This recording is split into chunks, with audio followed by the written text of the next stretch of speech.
are saying this country must go back to the rule of law. What has been happening now is the rule of gangsters.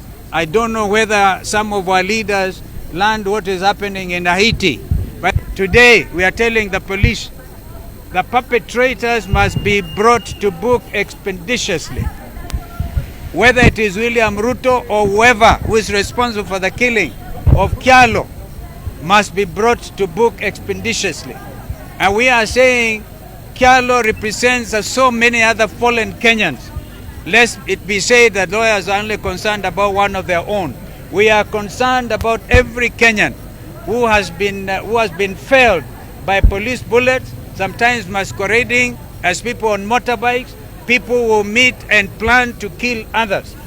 Lawyers must be allowed to go to their places of work, to the courts of justice, without let or hindrance. Hatutakubali kamwe nchi hii izorote kidemokrasia, izorote kwa kisha kila mwananchi analala vyema, anapata ulinzi ambao anahitaji chini ya katiba yetu.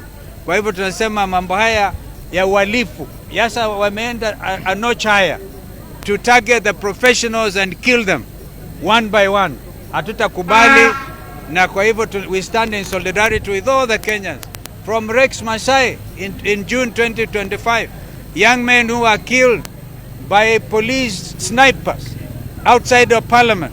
We are saying, as lawyers, people who are custodians in the front line of defending the Constitution. One, to undertake a speedy, impartial and transparent investigation into the assassination of Advocate Mbobu Matthew Kyalo and ensure that all perpetrators and accomplices are brought to justice.